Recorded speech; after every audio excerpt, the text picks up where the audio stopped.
રસીભાઈ તમે સંભાળજો, મારે સલાહ થોડું કામ કરવાનું છે. રસીભાઈ તમે સાંભળજો કે કહેજો. આપણે 60 બોલ થયેલા હતા, હવે 60. હવે આપણે મંગલાચરણ કરીએ પેલા. હા બરાબર. નમો અર્યંતાણમ, નમો સિદ્ધાણમ, નમો આયર્યાણમ, નમો વજ્જાયાણમ, નમો લોલેશવસાણમ. મંગલમ ભગવાન વિષ્ણુ, મંગલમ ગૌતમોગણ, મંગલમ કુંદ કુંદાર્યો, જૈન ધર્મોસ્તુ મંગલમ. સર્વમંગલ માંગલ્યમ સર્વકલ્યાણકારિકમ, પ્રધાનમ સર્વધર્માણમ, જૈનમ જયતુ શાસનમ. નમઃ સમયસારાય સ્વાનુભૂત્યા પ્રકાશતે, સ્વભાવાય ભાવાય સર્વભાવાંતરચિતે. ઓમ નમઃ સિદ્ધેભ્યઃ, ઓમ નમઃ સિદ્ધેભ્યઃ, ઓમ નમઃ. પૂજ્ય શ્રી કાહન ગુરુએ અધ્યાત્મની ઉછળતી કૂદતી તત્વજ્ઞાનની રેલમ છેલની ધારાઓ વહાવી. એ ધારાઓમાં અનેક ભવ્ય જીવો આસન ભવ્યતાને ઉર્ધ્વ કરી એમાંના એક અનન્ય શિષ્ય રત્ન એવા પૂજ્ય ભાઈ શ્રી લાલચંદભાઈ, જેમણે પોતાના નિજ અસ્તિત્વની સત્તાનો પરિચય કરી અને જ્ઞાયકમાં ડૂબકી મારી અને એના અનુપમ વચનોમાં આવેલા તાત્વિક અણમૂલા રત્નો, એટલે છે બુંદ બુંદમાં અમૃત. આપણે બુંદ બુંદ અમૃતનો સ્વાધ્યાય કરી રહ્યા છીએ. એમાં આજે 61 નંબરનો બોલ આવ્યા છીએ, 61 નંબરનો બોલ. પેલા હું બોલ વાંચી જાઉં છું. દ્રષ્ટિનો વિષય ખ્યાલમાં આવતો હોય અને અનુભવ ન થતો હોય તો તેણે તપાસવું જોઈએ કે જ્ઞાનના વિષયમાં ક્યાંક ભૂલ રહે છે. કેટલીક જ્ઞાન પ્રધાન વાતો પણ અનુભવમાં સહાયક થાય છે. જેમ કે કર્તા કર્મનું અનન્યપણું તે અનુભવ થવામાં સહાયક છે. શું કે છે આ બોલમાં? બહુ અદ્ભુત બોલ છે. શ્રદ્ધા જ્ઞાનની મૈત્રી સભરનો બોલ છે. ધ્યેય પૂર્વક જ્ઞેયની મૈત્રી કેવી રીતના થાય એની વાત આપણને પાયામાંથી ઉકેલ કરાવનાર બોધ છે. આ બોધ એવું છે કે દ્રષ્ટિનો વિષય ખ્યાલમાં આવતો હોય, જો દ્રષ્ટિના વિષયનો નિર્ણય થયો છે એમાં તો નિશંક થઈ ગયો છે જીવ કે હું દ્રવ્ય ક્ષેત્ર કાળ ભાવે અપરિણામી શુદ્ધ વિજ્ઞાન ઘન ચિદાનંદ આત્મા જ છું. એ તો એકદમ નિશંક અને પરિપક્વ એને થઈ ગયો છે. એ તો ખ્યાલમાં આવી ગયો.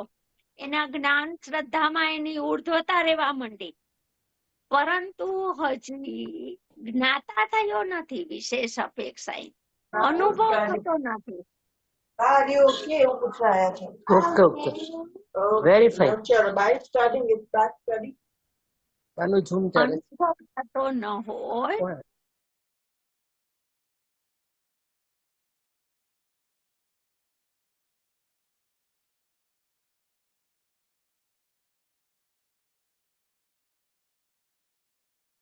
છે. શોભનાબેન તમે અનમ્યુટ કરજો.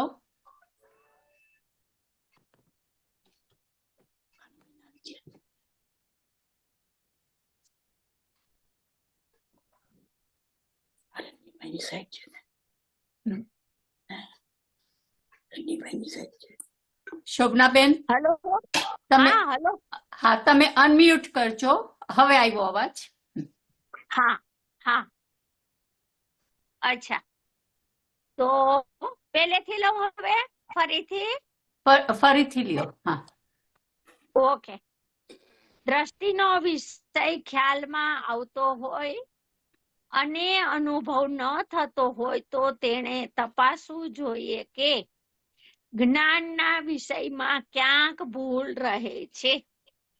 કેટલીક જ્ઞાન પ્રધાન વાતો પણ અનુભવમાં સહાયક થાય છે. જેમ કે કર્તા કર્મનું અનન્યપણું તે અનુભવ થવામાં સહાયક છે. જો અહીંયા બે પડખાથી વાત કરે છે દ્રષ્ટિનો વિષય તો એને બરોબર પરિપક્વપણે લઈ લીધું શ્રદ્ધામાં. એ તો એમાં નિશંક થઈ ગયો આત્મા. એને ખ્યાલમાં આવી ગયો કે દ્રષ્ટિના વિષયમાં કોઈ પણ ખૂણે ખાંચરે કઈ પણ પરિણમન નથી. એમાં પર્યાય નામની વસ્તુ નથી. એકલો અપરિણામી નિષ્ક્રિય શુદ્ધાત્મા વિજ્ઞાન ઘન અનંત ગુણોથી સભર એવો ગુણી પરમાત્મા છું એમ એને ખ્યાલમાં આવી ગયું છે. છતાં અનુભવ નથી થતો તો હજી કઈક કડાયેલા દૂધમાં મેરવણ રહી જાય છે નાખવાનું. દૂધ તો કઢાયેલું છે ઉકાળેલું, પણ મેરવણનું એક ટીપું પડે તો દહીં થાય. એમ અનુભવ નથી થતો. જો અનુભવ થઈ જાય તો જૈનમતી થઈ ગયો, પણ અનુભવ નથી થતો તો હજી નઈ પક્ષમાં ઉભો છે. અને પક્ષમાં ઉભો છે તો વિષય ખ્યાલમાં આવે છે, છતાં પણ દ્રષ્ટિના વિષયનો જે પક્ષ છે, જે વિકલ્પ છે, એ અનંતાનુબંધીનો વિકલ્પ છે. એટલે કે છે અનુભવ ન થતો હોય એવા જીવે બીજું પડકું આ જ્ઞાન પ્રધાન પડકું આવ્યું. શ્રદ્ધાનો વિષય પરિપક્વ થયા પછી અનુભવ થતો એને ખુદે શું પડે કે હું દ્રષ્ટિના વિષયમાં એકાંત ખેંચાઈ તો નથી ગયો ને, એના પ્રત્યેનો તીવ્ર રાગ તો નથી થઈ ગયો ને, અને પર્યાયનું પડકું પરિણામીનું પડકું ઉપેક્ષિત કરવાનું હતું, ગૌણ તો કરવાનું હતું, પણ એનો નિષેધ એટલી હદે થઈ ગયો કે એનો ઉપર દ્વેષ થઈ ગયો. તો કે છે બીજું પડકું એને તપાસવું જોઈએ કે જ્ઞાનના વિષયમાં ક્યાં ભૂલ રહે છે. એ તો ખુદ તપાસે તો જ ખબર પડે કેવડી ગમ્ય છે આ સૂક્ષ્મ ભૂલો છે ને એ બધી, અને બીજા કોઈને ખ્યાલમાં ના આવે કે આની શું ભૂલ છે. જેમ કે એક દ્રષ્ટાંત હતું ને કે ઊંટ છે, ઊંટ શું હાથી આખા દરવાજામાંથી નીકળી ગયો. દરવાજો મોટો હોય તો જ હાથી નીકળી જાય ને, અને પૂંછડે અટકી ગયો તો પૂંછડે થોડો હાથી અટકે. એટલે પૂંછડું અટકી ગયું એનું કહેવાનું મિનિંગ એ છે કે ક્યાંક નાની સરખી ક્યાંક અવરોધ છે, ક્યાંક આવરણ રહી ગયું. એમ અહીંયા એમ કે છે કે ક્યાંક સૂક્ષ્મ ભૂલ રહી જાય છે. ઈ તો એને ખ્યાલ આવે પોતે તપાસ કરે તો. એક જ્ઞાન પ્રધાન વાતો પણ અનુભવ થવામાં સહાયક છે. અહીંયા બાધક ન લખ્યું અનુભવ થવામાં કે જ્ઞાન પ્રધાન વાતો છે એ બાધક છે. આ સમ્યક જ્ઞાન પ્રધાન વાતો છે. હો બરાબર. ખાલી જ્ઞાન પ્રધાન નહીં, સમ્યક જ્ઞાનમાં શું પ્રોસેસ ભજે છે હમ. એ અનુભવ પેલા આત્માર્થી ભવ્ય લાયક આસન ભવ્ય જીવને અનુભવ પેલા પરોક્ષ જ્ઞાનમાં ખ્યાલમાં આવી જાય છે. આખું ચિત્ર, જેમ ચિત્રકાર હોય, મૂર્તિકાર હોય, શિલ્પકાર હોય, તો પથ્થરમાંથી મૂર્તિ કંડાયરા પેલા એના જ્ઞાનમાં આખું ચિત્ર ખડું થઈ જાય છે કે ભગવાન આવા આકારના આવા જ બનશે. બરોબર. એને દ્રષ્ટિ થઈ જાય છે, આખો ખીલા પડી છે એમ એને ખ્યાલ આવી જાય છે. હમ. એમ લાયક જીવને પરોક્ષ જ્ઞાનમાં અનુભવના વિષયનો અનુભવ થતા શું થાય, ધ્યેયપૂર્વક જ્ઞેય થાય, એ કેવું થાય, એ આખી વસ્તુ સ્થિતિનું પરોક્ષ જ્ઞાનમાં એને અનુમાન થઈ જાય છે. બરાબર. એ જ્ઞાન પ્રદાન વાતો પણ અનુભવમાં સહાયક થાય છે. જી જી. દ્રષ્ટિ પ્રધાન વાત વગર તો દ્રષ્ટિના વિષયનો નિર્ણય ન થાય. બરોબર. દ્રષ્ટિના વિષયનો નિર્ણય થયા પછી હવે આ વિકલ્પની જાળ કેમ ઊભી થાય છે, હમ. નિર્વિકલ્પ પરિણમન કેમ નથી થતું, તો કે છે કે જ્ઞાન પ્રધાન વાત છે ઈ એને સહાયક થાય છે. બરોબર. એટલે એને મૈત્રી કરાવે છે. હમ. જેમ કે કર્તા કર્મનું અનન્ય પણ. બરાબર. આ વાત ક્યાં લખેલી છે? છઠ્ઠી સમય ગાથામાં. સાધન છઠ્ઠી ગાથામાં છઠ્ઠી ગાથામાં. બીજા પારામાં આ વાત લખી છે કે પોતે જ જાણનારો માટે પોતે જ કરતા, અને પોતે જ પોતાને જણાયો માટે પોતે જ કર્મ. કરતા પોતાને જાણવા રૂપે પોતે જ પરિણમ્યો માટે પોતે જ કરતા, અને પોતામાં પોતે જ જણાયો માટે પોતે જ કર્મ. એવું કરતા કર્મનું અનન્યપણું એટલે એકરૂપપણું, એટલે અદ્વૈતપણું, એટલે બરાબર. અભેદપણું. ભેદ નથી દેખાતા, દ્વૈત નથી દેખાતા, તે અનુભવ થવામાં સહાયક છે. બરોબર. એક વાત કરું છું. એક વખતની વાત છે, પૂજ્ય ભાઈ શ્રી ને પ્રેમચંદજી ને જીયાલાલજી ને જવાહરભાઈ ને બધા ભાઈઓ, બે ચાર કિશોરભાઈ જામનગર વાળા ને બધા આ ગિરનારની યાત્રાએ ગયા હતા. કોઈ બહેનોને જવાની ના હતી કે કેવળ ભાઈઓ આવે, તો 4-5 ભાઈઓ હતા, ચીનુભાઈ ને રમેશભાઈ ને હશે બધા. તો એમાં 3-4 દિવસ સુધી દ્રષ્ટિના વિષયની રમઝટ પૂર્વકની એ લોકો વચ્ચે તત્વ ચર્ચા થઈ. ખૂબ ઊંડાણથી દ્રષ્ટિનો વિષય આપ્યો પૂજ્ય ભાઈશ્રીએ.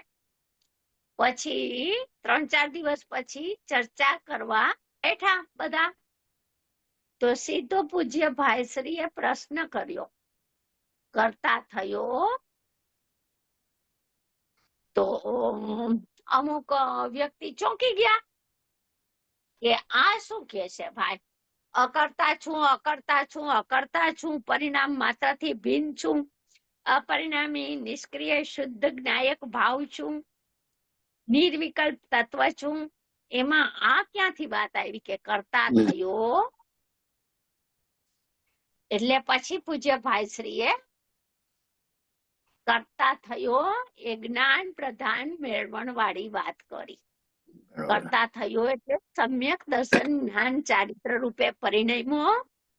પરિણમીને હકાર કરસ કે હું અકર્તા છું, કે વિકલ્પમાં ઉભો લટાર માર્યા કરસ કે અકર્તા છું, અકર્તા છું, અકર્તા છું, તો તારા હાથમાં, તારા જ્ઞાનમાં, તારા શ્રદ્ધાનમાં કાંઈ આવ્યું નથી.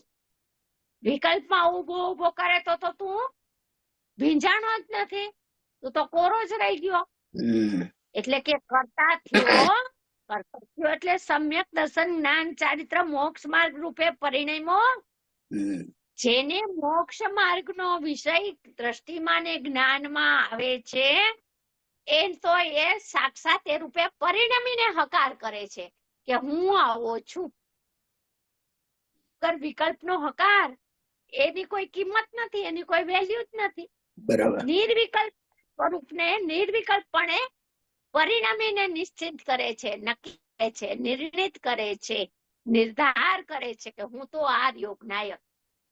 એટલે એનામાં બે આવી ગયા, અપરિણામી જ્ઞાયક એ આવી ગયો અને પરિણામીમાં પોતાને જાણવા રૂપે એ પરિણામી થયો નવો, અનંતકાળથી નહોતો થયો. એ જ્ઞાયક પણ એના ખ્યાલમાં આવી ગયો. તો દ્રષ્ટિ અને જ્ઞાનની સંધિ થઈ. અનુભવના કાળમાં જ દ્રષ્ટિ અને જ્ઞાનની સંધિ થાય છે. અનુભવ પેલા કોઈ એક પક્ષનો જ વિકલ્પ હોય, એને એ પક્ષમાં જ ઉભો હોય જીવ. કાં તો પ્રમાણના પક્ષમાં હોય, કાં તો નિશ્ચય નહીંના પક્ષમાં હોય. નિશ્ચય નહીંના પક્ષનો વિકલ્પ પણ રાગ છે, પ્રમાણના પક્ષનો વિકલ્પ પણ રાગ છે. અને વિતરાગી પરિણમનમાં તો રાગ હોતો નથી. એટલે અહીંયા કે છે કે જેમ કે કર્તા કર્મનું અનન્યપણું, એકરૂપપણું, અદ્વૈતપણું અનુભવ રૂપે પરિણમ્યો, પોતે સ્વસંવેદન પ્રત્યક્ષ રૂપે પરિણમી ગયો, એ અનુભવ થવામાં સહાયક છે. એકાંત દ્રષ્ટિના વિષયના લોભમાં ચડી ગયો તો એને જ્ઞાનનું પડખું એક જરાક હીટ આપી આચાર્ય ભગવાને, ગુરુદેવે, શ્રી ગુરુએ કરુણા કરીને હીટ આપી કે આ પડખું પણ છે અને એ તને અનુભવ થવામાં સહાયક થશે, અનુભવ થવામાં એ પડખું તને નિમિત્ત થશે, પણ એ તને બાધક નહીં બને. એટલે જ્ઞાન પ્રધાન વાતો, હું જ જ્ઞાન ને હું જ જ્ઞેય, હું જ જ્ઞાતા, એવો અભેદ ચેતના સર્વસ્વ તે જ હું છું. તો એ પણ અનન્યપણું છે જ્ઞાન જ્ઞેય જ્ઞાતાનું. જેમ અહીંયા કર્તા કર્મનું અનન્યપણું લીધું, એમ જ્ઞાન જ્ઞેય જ્ઞાતાનું અનન્યપણું છે. એવો સ્વજ્ઞેય થયો, તો એ સ્વજ્ઞેય થયો, અહીંયા અનુભૂતિ થાય. તો એ અનુભૂતિ છે એમાં જ ધ્યેય સાચું ખ્યાલમાં આવ્યું. અનુભવ થયો ત્યારે જ એના ઉપર મોરછાપ પડી કે આને ધ્યેયનું ધ્યાન હવે થયું. બરાબર. બરાબર. એટલે આ એક બોલ આપણો થઈ ગયો, 61 નંબરનો બોલ. બરોબર. આમાં કઈ પ્રશ્ન હોય તો પૂછો. હા, આપણે શોભનાબેન, આગળ છે. હા, આમાં એક ખાલી પૂછ્યું છે કે આપે આ બોલમાં એક બે વાર સમ્યક શબ્દ વાપર્યો હતો. હા. તો અહીં દ્રષ્ટિ સમ્યક એટલે અહીં બેયમાં સાચું શબ્દ લે કે એને જ્ઞાનીના વચનથી દ્રષ્ટિ એટલે સાચી થઈ, દ્રષ્ટિનો વિષય એના હાથમાં આવ્યો, એટલે કે અપરિણામીના જોરે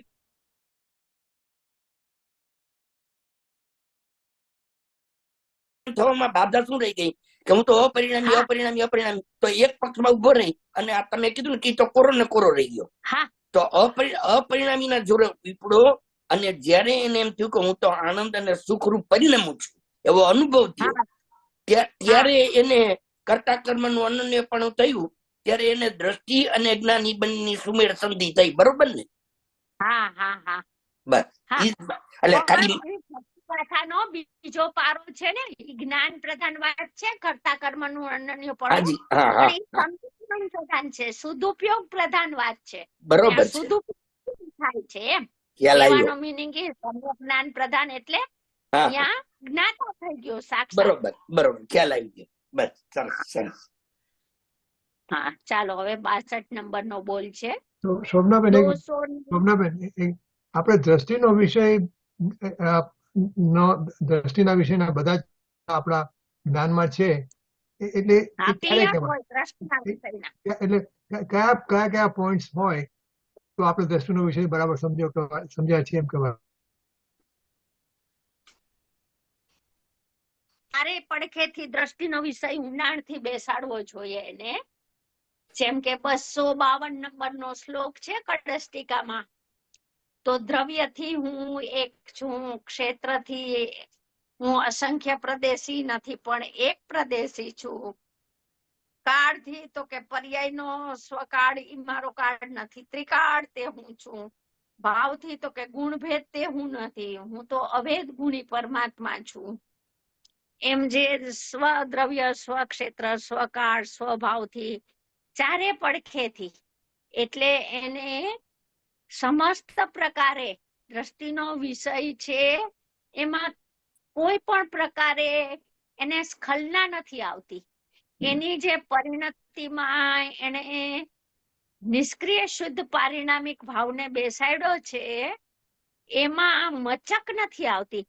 એમાં એને કોઈ શંકા નથી પડતી અને એમાં એ નિશંક થતો જાય છે કે હું આવો જ છું, હું આવો જ છું, વિજ્ઞાન ઘન જ છું, અનંત ગુણથી સભર એક રૂપ પરમાત્મા જ છું, હું વર્તમાનમાં પરમાત્મા છું, અત્યારે પરમાત્મા છું, મારામાં ને સિદ્ધમાં, મારામાં ને પરમાત્મામાં કઈ તફાવત નથી. એમાં નિશંક થઈ ગયો છે એકદમ. એવો નિશંક થયો તો એને દ્રષ્ટિનો વિષય એને ચારે બાજુથી બેસાડ્યો કહેવાય. બરાબર. ઓકે. હા, હજી ચાલ મળતા ને હજી આમ ફેરફાર એમ નહીં. ઓલો તો ઊંઘમાં પરિણતિમાં એ વિચાર આવે કે હું તો એક જ છું ને, અભેદ છું ને, અખંડ છું ને, કઈ પણ પરિણામમાં ફેરફાર થાય તો મારામાં કઈ થયું જ નથી ને. એમ શ્રદ્ધા વારે વારે પોકાર કરે, બળવાન થતી જાય શ્રદ્ધા. જ્ઞાનનું પડખું દબાતું જાય ને શ્રદ્ધા ઉર્ધ્વ રહેતી જાય. એને કહેવાય કે શ્રદ્ધાનો નિર્ણય કર્યો છે એને. બરાબર. ઓકે. ઓલરાઈટ, ચલો ચાલો. બીજા. દોષોને સ્વીકારે જ નહીં જ્ઞાન ખોટું થાય, અને દોષોને સ્વરૂપ માને તો શ્રદ્ધા ખોટી થાય. આપણી બધાની ભૂમિકાની વાત કરે છે. આપણે બધા છે ને આવી ભૂમિકામાં છીએ. બરાબર. જ્યાં દ્રષ્ટિનો વિષય જ્ઞાની આપે ને ત્યાં જ્ઞાનનું પડખું જ એને ભૂલાઈ જાય એકદમ. કે જ્ઞાનના પડખામાં શું છે એ ભૂલી જાય. અને જ્યાં જ્ઞાનના પડખાથી વ્યવહારની વાત આવે, પ્રમાણથી વાત કરે જ્ઞાનીઓ, જેમ કે છે ને આચાર્ય ભગવાન, સમર્થ આચાર્ય ભગવાન વિજ્ઞાન ઘન સ્વભાવમાં નિમગ્ન થયેલા, અમારી પરિણતિ હજી કલ્માસિત છે, 3 કસાઈનો અભાવ વર્તે છે એવા મુનિરાજ કે છે અમારી પરિણતિમાં હજી મલિનતા છે, કચાશ છે, સબડાઈ છે, નબળાઈ છે. બેયનું જ્ઞાન કરાવે છે. પર પરિણતિ પરથી વિમુખ છે એવી નિર્મળ પરિણતિ છે, અને હજી રાગની હજી અમારામાં નબળાઈ, રાગનો વિકલ્પ ઉઠે છે, એટલો કસાય છે. તો દોષનું જ્ઞાન એને થયું છે, દોષનું જ્ઞાન તો દોષનું જ્ઞાન કરાવે છે ને. દોષનું પણ જ્ઞાન થાય છે ને નિર્દોષ પરમાત્માનું પણ જ્ઞાન વર્તે છે. સાધકને બંને ધારા વર્તે છે. અને અહીંયા કે છે કે બંને વિષયમાં એની ભૂલ થઈ ગઈ. દોષોને સ્વીકારે જ નહીં, એકાંત એમ છે કે હું તો અત્યારે કેવળ જ્ઞાની છું, અત્યારે સિદ્ધ પરમાત્મા છું. એ દ્રષ્ટિના વિષયમાં બરાબર છે. દ્રષ્ટિના વિષયથી જોવે તો એનો સિદ્ધ સમાન જ સ્વભાવ છે. કેવળ જ્ઞાન સ્વભાવ જ એનો પ્રગટ પ્રત્યક્ષ શક્તિ રૂપે પડ્યો છે. બરાબર. એમાં તો એને કાંઈ ફેરફાર નથી. પણ જ્ઞાન અપેક્ષા એ લે કે વર્તમાનમાં મને સમ્યક દર્શન ન હોય ને સમ્યક દર્શન માને, કેવળ જ્ઞાન ન હોય ને કેવળ જ્ઞાન માને, હજી મિથ્યાત્વની દશા હોય ને મારામાં મિથ્યાત્વ છે જ નહીં, હું મિથ્યા દ્રષ્ટિ થયો જ નથી એમ માને. તો એક સમયની અવસ્થાનું જયારે જ્ઞાન કરાવતા હોય ત્યારે દ્રવ્ય સ્વભાવ તો જેમ છે એમ શ્રદ્ધામાં રાખીને જ્ઞાન કરાવે છે. દ્રવ્ય સ્વભાવનું પડખું તો ઉર્ધ્વ થયું એ થયું, એ કોઈ દી નીચું ના પાડે, એને કોઈ દી ઓછું વજન ના આંકે. એનું વજન તો સર્વોપરી જ રહે. પણ સાથે સાથે બીજું પડખું જ્ઞાનનું છે. જ્યારે જ્યારે જ્ઞાનીઓ એનું જ્ઞાન કરાવતા હોય ત્યારે એને એટલી જ પ્રસન્નચિત્તથી જ્ઞાનની વાત પણ સાંભળવી જોઈએ. કેમ કે એ જ્ઞાન પ્રધાન વાત છે, એમ એને જ્ઞાનમાં રાખવું જોઈએ.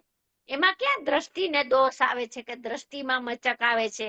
જ્ઞાનનું પડખું બતાવે ત્યારે દ્રષ્ટિને કોઈ બાધક નથી થતું. એ તો પર્યાય અપેક્ષાથી વાત છે.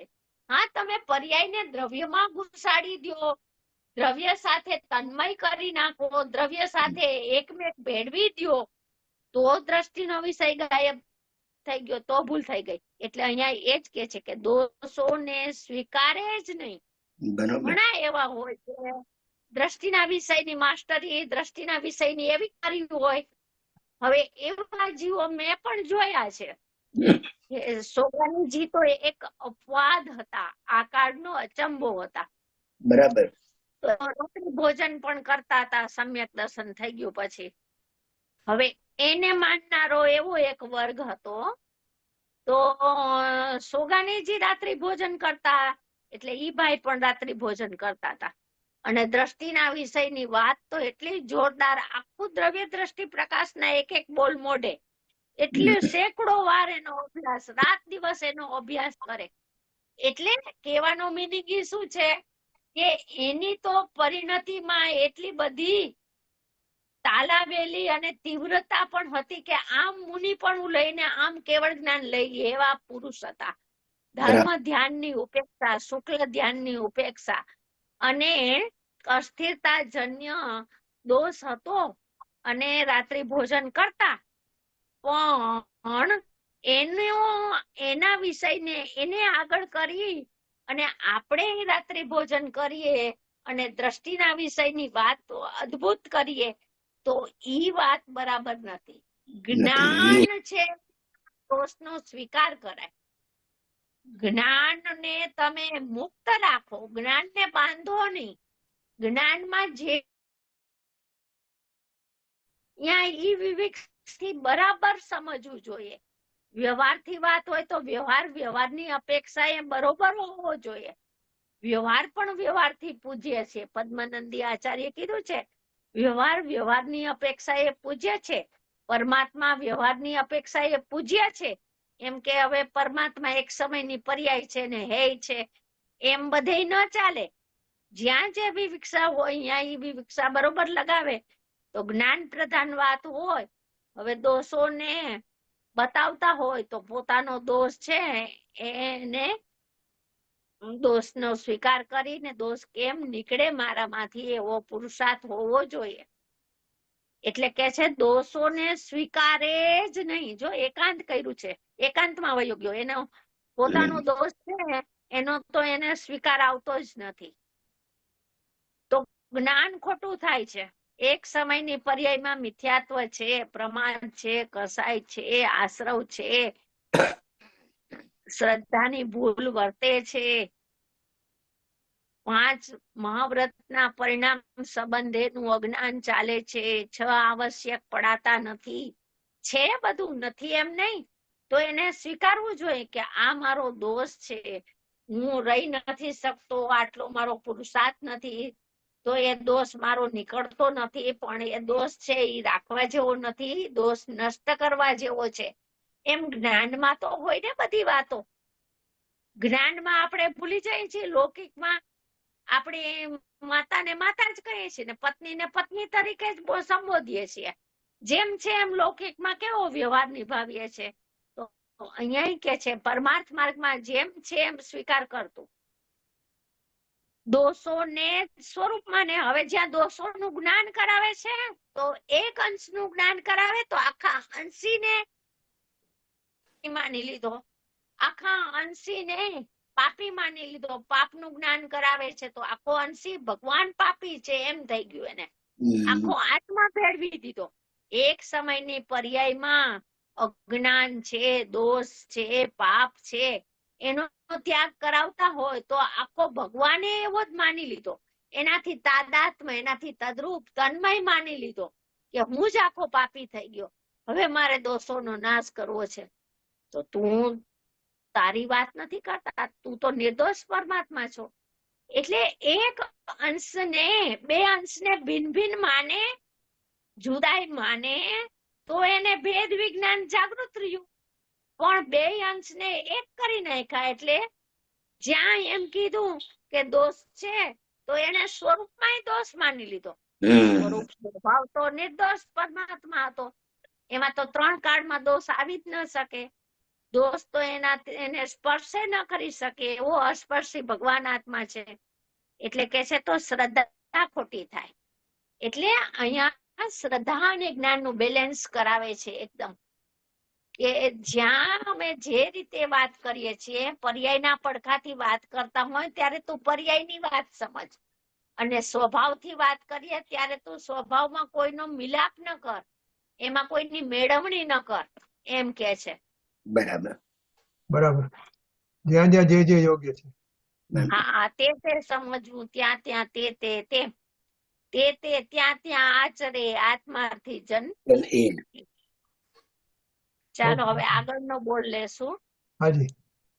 શુભાશુભ ભાવો અને તેના ફળમાં તો ફસાતો નથી, પણ આનંદની ભક્તિ આવે તેમાં પણ ફસાતો નથી.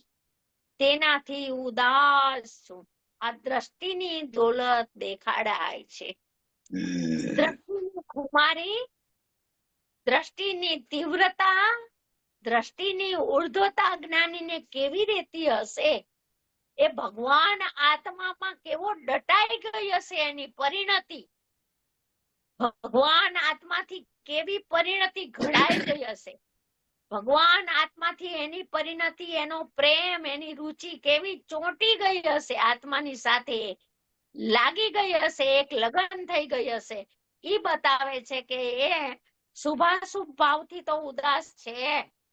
શુભાશુભ ભાવ એટલે અશુભ ભાવ તો કોઈને ના ગમે. આશ્રમમાં રહેવું તો ના ગમે, તડકામાં રહેવું કોને ગમે, પણ છાયામાં તો રહેવું ગમે. તો કે શુભ ભાવમાં ફસાતો નથી. અને અહીંયા તો કે છે કે એસી માં રહે છે ને તો પણ એનાથી ઉદાસ છે. આનંદની ભરતી આવે એનાથી એ ઉદાસ છે. આ બોલ તો કેટલો અદ્ભુત છે. જ્ઞાનીની અંતરની ખુમારી બતાવે છે. એની દ્રષ્ટિ ક્યાં પડી છે? આવી દ્રષ્ટિને, આવી ખુમારી વિના શ્રદ્ધા પડખું ગુલાટ ખાતી જ નથી. શ્રદ્ધા એનું પડખાનું પરિવર્તન શ્રદ્ધામાં થાય જ નહીં 3 કાળમાં. એમ કે છે કે આનંદની ભરતી આવે, શુદ્ધ ઉપયોગ થયો, આનંદની ભરતી આવી, અસંખ્ય પ્રદેશેથી પ્રચુર આનંદના ઝરણા. તો પણ મુનિરાજ 5મા ગુણસ્થાન વર્તી હોય એને ઓછો આનંદ હોય, અને ચોથા અને એથી ભલે ઓછો હોય, પણ એ આનંદની ભરતીમાં પણ ફસાતો નથી. આનંદની ઓટમાં ફસાતો નથી ને ભરતી આવે નિર્વિકલ્પ ધ્યાનમાં તો પણ એક સમયની પર્યાયમાં આનંદ આવે છે. પર્યાય આનંદને કરે છે અને પર્યાય આનંદને ભોગવે છે. ભોગવા તો આનંદ ભોગવાય છે એમ હું જાણું છું. પ્રગટ થતો આનંદ પ્રગટ થયો એમ હું જાણું છું. અને પર્યાય અને ભોગવતી વિલય થઈ એમ હું જાણું છું. પણ હું આનંદને પ્રગટ કરું છું ને હું આનંદને જાણું છું અને હું આનંદને લઉં છું. હું આનંદની પર્યાયને ભોગવું છું. એવી ભોગતા બુદ્ધિ, એવી પર્યાય દ્રષ્ટિ એને થતી જ નથી સાધકને. કેમ કે દ્રષ્ટિના વિષયની કુમારી વર્તે છે. દ્રષ્ટિ તો શ્રદ્ધાના વિષય સાથે લગ્ન કરીને એકમેક રૂપે પરિણમી રહી છે. એમાં તો મચક મીનમેક કાંઈ સ્ખલના નથી આવતી ક્યારેય. એનાથી હું ઉદાસ છું, આનંદથી ઉદાસ છે. સોગાનીજી કે છે મેં કિસકા ધ્યાન કરું? જો આ ધ્યાન નિર્વિકલ્પ ધ્યાનથી ઉદાસ, મેં કિસકા ધ્યાન કરું? પર્યાય મેરા કરે તો કરો. મેં તો એ રહા પરિણામી. આ મસ્તી આવી હોવી જોઈએ, આટલી ખુમારી ને આટલો પોતાના વૈભવ, અનંત અનંત ગુણનો વૈભવ છે. એને અસ્થિની મસ્તી એવી હોય છે કે એક સમયની પર્યાય આ રીતે બંધ થઈ જાય છે સહજમાં. આ બધો સહજનો વ્યાપાર છે, સહજનો ધંધો છે. એટલે કે છે આનંદની ભક્તિમાં પણ ફસાતો નથી. એક ભક્તિમાં આવે છે ને જીનવર કી હમ પરમાર્થ ભક્તિ કરેંગે આનંદ લહેંગે. તો લે છે પણ આનંદ થી પણ હું ઉદાસ છું. જેમ કે અવ્યક્ત ના બોલમાં કીધું ને કે નિર્મળ પર્યાય થી હું જુદો એવો અવ્યક્ત પરમાત્મા છું. પર્યાય તો વ્યક્ત છે અને હું તો અસ્પર્શી અવ્યક્ત એવો પરમાત્મા તત્વ છું. નિર્મળ પર્યાય ને પણ હું ભોગવું છું. નિર્મળ દશા, દ્રવ્ય સ્વભાવ ને નિર્મળ પર્યાય એક સમયમાં બે અનુભવાય છે. મિશ્રિતપણે બે જણાય છે. છતાં પણ હું વ્યક્ત પ્રત્યે ઉદાસીન છું, પ્રદ્યોતમાન છું. શુભાશુભ હા તો 63 શુભાશુભ ભાવો. હા 63 બોલના જવાબ ચાલતો હતો. તો સવાલ એવો હતો કે જ્યારે જો સમ્યક દ્રષ્ટિને એ જે એને આનંદ આવે, જો એમાં એ ફસાવા માંડે તો એનું સમ્યક દર્શન જતું રહે. હા પડી જાય સમ્યક દર્શન થી, ઇસી સમય જ પડી જાય. હા બરાબર. કેમ કે પર્યાયની મુખ્યતા થઈ ગઈ. એને ખબર છે કે મને આનંદ કેવી રીતના આવે છે, આનંદની ભરતી કેવી રીતના આવે છે. તો કે હું તો વિજ્ઞાન ઘન સ્વભાવમાં નિમગ્ન થાઉં છું ને, તો અસંખ્ય પ્રદેશેથી નિરંતર આનંદ ઝરે છે મને. એટલે આનંદની દોલત આનંદમાં ફસાતો નથી. એ તો ફળ છે, ફળને આગળ નથી કરતો, પણ વિષયને આગળ કરે છે. જેના લક્ષ્ય, જેના વિષયથી, જેની અગ્રતાથી, જેની ઉર્ધ્વતાથી મને આનંદ આવ્યો ઈ હું છું. એમ ખુમારી દ્રવ્ય સ્વભાવની વર્તે છે, તો આનંદ તો આવ્યા કરે છે એના ફળમાં. એટલે આનંદની ભરતી આવે, અપૂર્વ આનંદ આવ્યો, અનંત કાળથી નહીં આવેલો, તો પણ ઈ આનંદમાં પણ ફસાતો નથી. હું તો આનંદ મૂર્તિ છું. એવું સ્વભાવનું એકાગ્રપણું, એવું સ્વભાવનું એનું લઢણ, એવા સ્વભાવની ઉર્ધ્વતા છૂટતી નથી. એટલે એ નિર્વિકલ્પમાંથી સવિકલ્પમાં આવે છે કે એનું સમ્યક દર્શન જતું રહે છે? નિર્વિકલ્પમાં જ આનંદ આવે છે, ત્યારે જ આનંદ પ્રત્યેની એની લક્ષ થઈ જાય છે પર્યાયનું. તો પર્યાયમાં લક્ષ વયું ગયું તો દ્રવ્ય સ્વભાવનું લક્ષ એ સમયે છૂટી ગયું. વેદન આવ્યું ને, અનંત કાળથી નહોતું આવ્યું એવું વેદન. તો વેદન આવ્યું, ઓહો, અતિન્દ્રિય સુખ ને અતિન્દ્રિય આનંદનો આસ્વાદ આવ્યો. તો એ આસ્વાદમાં પાછી દ્રષ્ટિ વહી ગઈ ત્યાં, એટલે લક્ષ ન્યા ગયું. એટલે પર્યાય દ્રષ્ટિ થઈ ગઈ તો આનંદનું વેદન છૂટી ગયું. એને તરત જ ખ્યાલ નથી આવતો, એને તો અંતર્મુહૂર્ત પછી ખ્યાલમાં આવે તો આવે, નકર ઘણો સમય જાય પછી ખબર પડે છે કે મને આ છૂટી ગયું છે સમ્યક દર્શન. તરત જ ખ્યાલ ના આવડે, એ તો કેવડી ગમ્ય છે. હા, એટલે અનુભૂતિ છૂટી ગઈ, સમ્યક દર્શન નથી છૂટ્યું. સમ્યક દર્શન છૂટી જાય, પર્યાય દ્રષ્ટિ થઈ જાય તો સમ્યક દર્શન એ છૂટી જાય. સદુપયોગ તો છૂટી ગયો છે, પણ સમ્યક દર્શન છૂટી જાય. આનંદની પર્યાયની અગ્રતા થઈ ગઈ, આનંદની પર્યાયની અધિકતા થઈ ગઈ ને દ્રવ્ય સ્વભાવની હીનતા થઈ ગઈ, એ થઈ ગયું. તો આનંદ મૂર્તિ લક્ષમાંથી છૂટી ગયો તો આનંદ પણ વયો જાય. હા બરાબર. તો ફરી પર્યાય દ્રષ્ટિ થઈ ગઈ. પણ એની પર્યાય દ્રષ્ટિ અને અનાદિ મિથ્યા દ્રષ્ટિની પર્યાય દ્રષ્ટિમાં ફરક છે. બંનેની પર્યાય દ્રષ્ટિ છે, પણ આને ઘર જોયું છે, આનંદ ને આસ્વાદ્યો છે, અને પેલા એ તો ઘરે નથી જોયું ને આનંદનો સ્વાદ પણ નથી લીધો. એટલે બે મિથ્યા દ્રષ્ટિ થઈ ગયા, પણ ફરક છે. અને આ તો સાદી મિથ્યા દ્રષ્ટિ કહેવાય. હવે ઓકે, ચાલો આગળનું 64 નંબરનો બોલ. ક્રોધ માન દ્રવ્ય કર્મમાં થાય છે, તેને આત્મામાં ન સ્થાપો. આત્મામાં જ્ઞાન થાય છે તેમ સ્થાપો. ક્રોધ માન તે દ્રવ્ય કર્મનું ભાવ કર્મ છે. તે જ્ઞાનમાં પ્રતિભાસે છે, ત્યારે જ્ઞાન ઉપર નજર ન હોવાથી હું ક્રોધિત છું તેમ ભ્રમથી માને છે.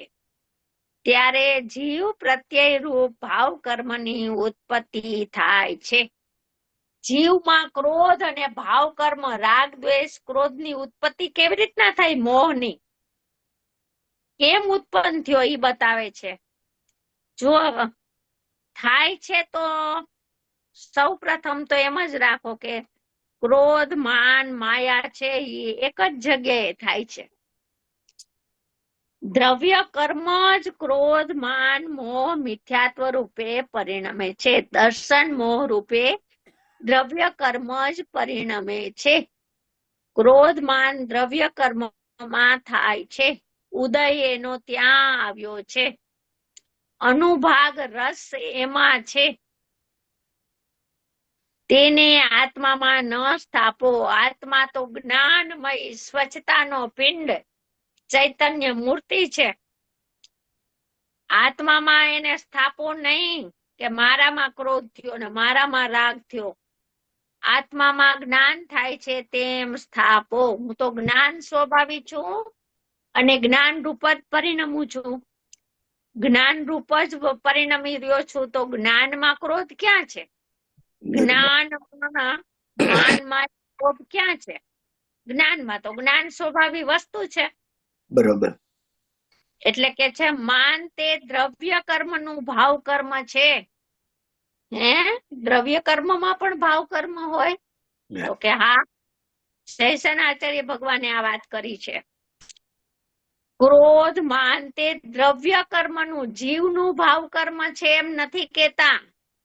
દ્રવ્ય કર્મનું ભાવ કર્મ છે. દ્રવ્ય કર્મ ક્રોધ માન માયા લોભ દર્શન મોહ મિથ્યાત્વ રૂપે પરિણમ્યું છે.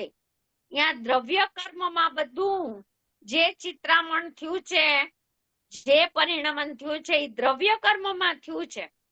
તું અહીંયા જ્ઞાન સ્વભાવી સ્વચ્છતાનો પિંડ ચૈતન્યતાનો ભાવ તારામાં રહ્યો છે. સ્વચ્છતા જ રહી છે. સ્વચ્છતામાં કઈ પ્રવેશતું જ નથી. દ્રવ્ય કર્મનું ભાવ કર્મ છે. જો આ જુદાય, આનું નામ ભેદ જ્ઞાન. આવું ભાષે છે. અહીંયા તો પેલા આત્મામાં સ્થાપે કે મારામાં મને આજ બહુ ખરાબ પરિણામ થયા, બહુ ક્રોધ થયો, પણ તારામાં નહોતો થયો. તું જ્ઞાન સ્વભાવી આત્મા જ છો.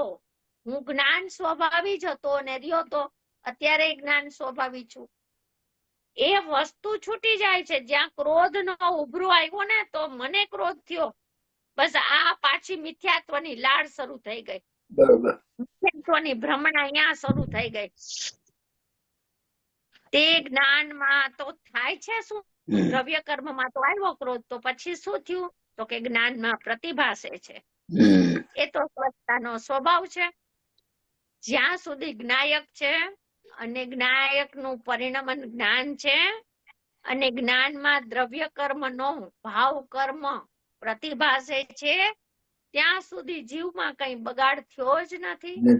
જીવ તો જીવ રાજા જ રહ્યો છે. જીવ તો જ્ઞાન રૂપે જ પરિણમ્યો છે. ત્યાં સુધી તો સ્થિતિ એમની એમ છે, કાંઈ ફરક નથી. જીવ નામનો સમય નામનો પદાર્થ છે. તો જ્ઞાનમાં પ્રતિભાસે છે ત્યારે જ્ઞાન ઉપર નજર ન હોવાથી, જ્ઞાન એટલે જ્ઞાયક, ત્રિકાળી સ્વભાવ, આખો પરિણામી લઈ શકાય ને અપરિણામી લેવાય. જ્ઞાન ઉપર નજર નથી. જો આ દોષ કેમ ઉભો થયો, સમયે સમયે કેમ આવી ભ્રમણા ઉભી થાય છે? હું જ્ઞાયક છું,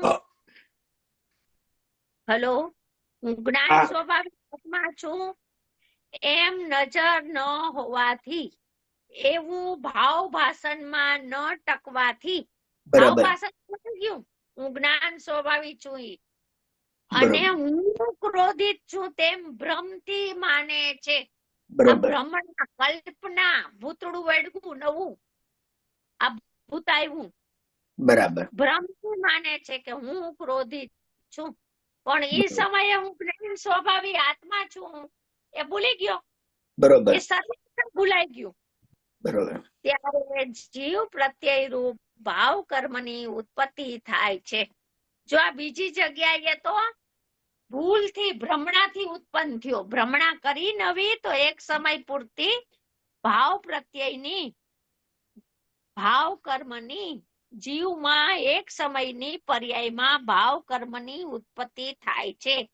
એનું પણ જ્ઞાન કરાવ્યું. ખરેખર આ દ્રવ્ય કર્મ જ ભાવ કર્મ રૂપે નાચે છે. દ્રવ્ય કર્મ જ ભાવ કર્મ રૂપે પરિણમે છે. દ્રવ્ય કર્મમાં જ આ ઉથલ પાથલ ને ખેલ ને ચિત્રામણ થાય છે. બરાબર. એ સમયે જ્ઞાન સ્વભાવને ભૂલે છે, છોડી દે છે, એને ગૌણ કરી નાખે છે. એના સ્વભાવના અસ્તિત્વની એને પોતાને ભ્રાંતિ, એના અસ્તિત્વને જ છોડી દીધું. આખું અવડો મોટો પરમાત્મા, 3 લોકનો નાથ, એ પરમાત્મા આખો ભૂલાઈ ગયો. અને દ્રવ્ય કર્મમાં ભાવ કર્મ થયું અને જ્ઞાનમાં પ્રતિભાઈશું, એ સમયે ભેદ જ્ઞાનને છોડી દીધું. અને બરોબર ભેદ જ્ઞાનનો અભાવ થઈ ગયો. તો ભેદ જ્ઞાનના અભાવમાં એવી મૂર્ખાઈ ઊભી થઈ, એવી કલ્પના ને ભ્રમણા થઈ ગઈ કે બરોબર મારામાં ક્રોધના પરિણામ ઉત્પન્ન થયા છે. બરાબર અને જેણે નવું માન્યું એની એક સમયની પર્યાયમાં ભાવ મિથ્યાત્વ થયું પણ છે. થયું. એવી કલ્પના જ છે એમ નહીં. એક સમય પૂરતો જીવ પ્રત્યય રૂપ એટલે જીવની પર્યાય રૂપ ભાવ કર્મની પ્રગટતા થઈ છે. એક સમય રૂપ ભ્રાંતિ થઈ ગઈ, કલ્પના એવી થઈ કે મારામાં થયું એટલે ત્રિકાળીમાં થયું, ત્રિકાળીમાં બરાબર. થયું એટલે જ્ઞાન સ્વભાવીમાં થયું, એવી કલ્પના કરી છે. જ્ઞાન સ્વભાવ તો એવો ને એવો રહી ગયો. અવસ્થિત બરાબર. જ્ઞાન સ્વભાવ અવસ્થિત અનાદિથી છે, એ તો એમને એમ રહી ગયો. પણ એક સમયની પર્યાયમાં આવી ભૂલથી એની મિથ્યાત્વની નવી દશા પ્રગટ થાય છે. એ ભૂલથી થઈ, ભેદ જ્ઞાનના અભાવે થઈ. બરોબર એટલે થાય છે તો એક જ જગ્યાએ સૌ પ્રથમ તો, અને એ એક જગ્યાએ થાય છે ને હું જ્ઞાન સ્વભાવી છું ને મારામાં કઈ થયું જ નથી, તો જુદાઈ થઈ ગઈ, ભેદ જ્ઞાન થઈ ગયું. બરોબર તો અનુભવ થઈ જાય. અને અનુભવ થાય તો અનુભવ થયો તો અહીંયા પર્યાયમાં પણ દ્રવ્ય કર્મમાં ભલે હતું, દ્રવ્ય કર્મની પર્યાયમાં દ્રવ્ય કર્મ રૂપ પરિણમ્યું હતું મિથ્યાત્વ. દ્રવ્ય કર્મની પર્યાય મિથ્યાત્વ રૂપે પરિણમી હતી. જ્ઞાનની સ્વચ્છતામાં તો પ્રતિભાસ હતો, તો જ્ઞાન રૂપ જ રહ્યું છે. સ્વચ્છતામાં પ્રતિભાસે છે, માટે જ્ઞાન અશુદ્ધ, મલિન, વિકારી તો થયું નહોતું, ક્રોધિત તો થયું નહોતું. તો જ્ઞાનમાં તો શુદ્ધતા જ રહી છે. જ્ઞાન તો શુદ્ધતા રૂપે જ પરિણમ્યું છે. તો દ્રવ્યમાંય શુદ્ધતા, ગુણમાંય શુદ્ધતા, પર્યાયમાં પણ શુદ્ધતા, અતિન્દ્રિયતા. તો પર્યાયમાં પણ ભાવ કર્મ નથી. ભાવ કર્મથી પર્યાય પણ ભિન્ન પડી ગઈ.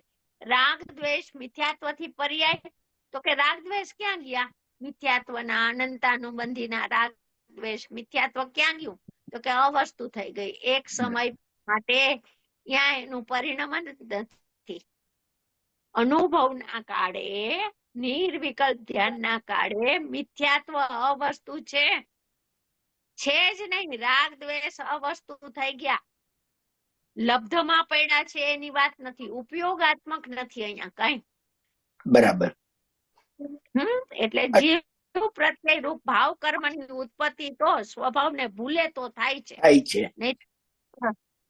ઓલો શાસ્ત્રમાં કીધું ને શોભનાબેન કે ભાઈ રાગી તો પૂતગલ છે, તો એ રાગીની જગ્યાએ ક્રોધી, માની, લોભી બધું લઈ લેવું. હા, બધું લઈ લેવું. બરોબર.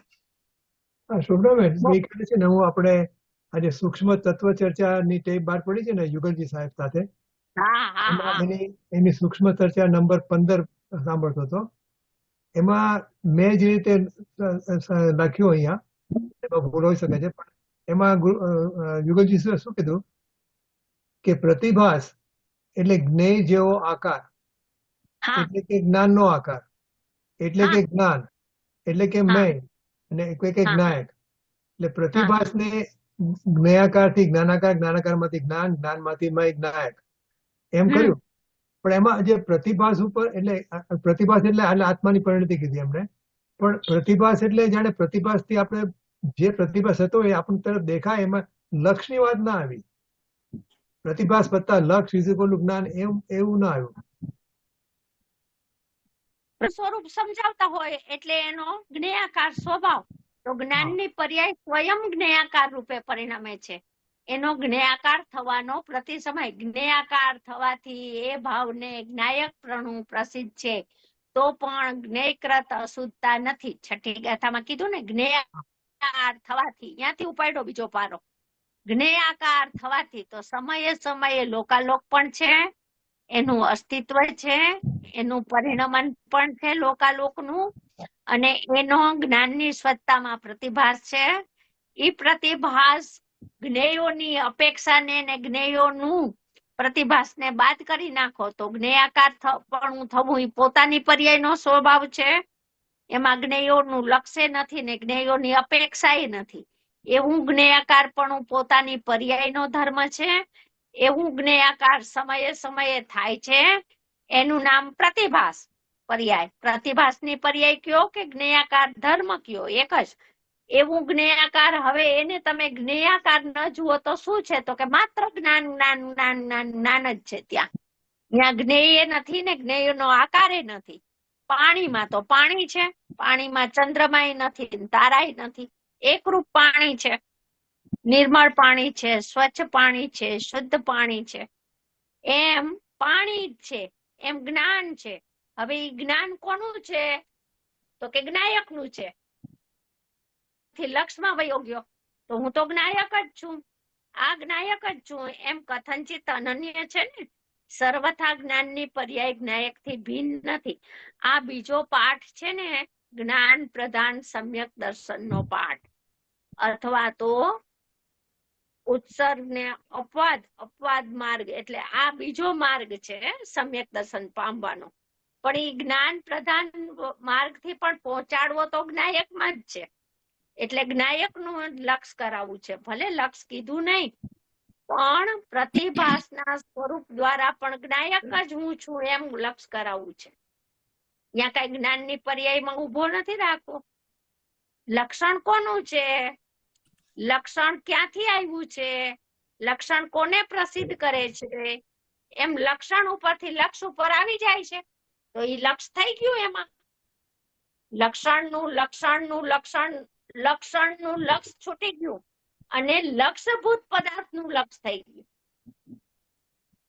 બરાબર છે. આપણે જેમ 92 ગાથામાં વાત કરી છે એમ આ વ્યાખ્યા પર જઈએ તો સ્વ અને પર બેવનો પ્રતિભાસ થાય અને બંને સાથે જણાય કે એક સાથે જણાય? બંને યુગપદ સાથે જણાય છે. પ્રવચન સારની હવે પછીનો એક બોલ આવશે ને, એમાં 124 ગાથાનો આવશે. અર્થ વિકલ્પ જ્ઞાનમ પ્રમાણમ. અર્થ એટલે સ્વ પર બંને વિષય યુગપદ એક સમયમાં. સ્વચ્છતા કઈ નિષેધ કરે કે લોકાલોક તું મારામાં ન પ્રતિભાસ ને જ્ઞાયક જ પ્રતિભાસે? એ તો એનો સ્વચ્છત્વ સ્વભાવ છે. જે હોય, જેટલું હોય, જેવું હોય, બધું સ્વચ્છતામાં જ પ્રતિભાસે. જણાય ને જણાય. એમાં ક્યાં વાંધો છે? બે એક સમયમાં જણાય છે. એમાં લક્ષની વાત ક્યાંથી આવી? તમે તો લક્ષ તો નવું કદાચ સમયે લક્ષ તો થાય છે ને. પ્રતિભાસ પણ જ્ઞાનની પર્યાયનો સ્વભાવ છે. અને કોઈ એક અનંતકાળથી એને પરનું જ લક્ષ કર્યું છે, રાગનું જ લક્ષ કર્યું છે, પર્યાયનું જ લક્ષ કર્યું છે. અનંતકાળથી સ્વભાવનું લક્ષ નથી કર્યું. તો ઈ પણ એક ધર્મ છે. અને જ્ઞાનનું અજ્ઞાન થઈ ગયું અનંતકાળથી, ઈ પણ પર્યાયનો ધર્મ છે. તો જેમ સ્વીકારવું પડશે ને. લક્ષ તો સાથે જ છે. પ્રતિભાસ, લક્ષ અને જ્ઞાનત્વ એક પર્યાયના ત્રણ ધર્મ. હજી તો આપણે જતા નથી આગળ. બાકી ચિદવિલાસ ને નાટક સમય સારમાં ને ઓલું કેટલું લીધું છે. જ્ઞાનની પર્યાયમાં અનંત નટ છે ને થટ છે ને એના પછી કેટલા ભેદ લીધા છે. તમે જુઓ તો એક જ્ઞાનની પર્યાયમાં કેટલું લીધું છે ખબર છે? નાટક સમયસારમાં લીધું છે, ચિદવિલાસમાં છે, શોભનાબેન એમાંય છે, બેયમાં છે. તો હા, પણ કેટલું લે છે, કેટલું હશે એક જ્ઞાનની પર્યાયમાં? અનંતું સામર્થ. હવે તમે આ ત્રણ ધર્મ મુખ્ય કે છે. જેમ મોક્ષ માર્ગમાં ત્રણ, બાકી મોક્ષ માર્ગ તો સર્વગુણાસ્તે સમકિત છે, પણ 3 થી જ કેમ વાત કરે? તો કે એ મુખ્ય ધર્મ છે. દર્શન, જ્ઞાન, ચારિત્ર. 3 ધર્મ સમ્યક થઈ ગયા તો બાકીના અનંતા સમ્યક છે. 3 મિથ્યા છે તો બાકીના ભલે ને સામાન્ય ગુણો બધા શુદ્ધ હોય, એની પર્યાયો ગુરુ લઘુની શુદ્ધ હોય અનંતોની, તો પણ એની મુખ્યતા નથી. તો મિથ્યાત્વ, તો કે બધું મિથ્યાત્વ થઈ ગઈ, બધી પર્યાયો. એમ જ કહેવાય. કથન તો મુખ્યતાની અપેક્ષા એમ જ થાય. બાકી સમ્યક દર્શન, જ્ઞાન, ચારિત્ર 3 ની મુખ્યતાથી જ કથન આવે. એમ જ્ઞાનત્વ, લક્ષ અને પ્રતિભાસ. પ્રતિભાસ મેન છે. પ્રતિભાસ કોનો થાય, ક્યારે થાય? હર સમયે યુગપદ એક સમયમાં થાય.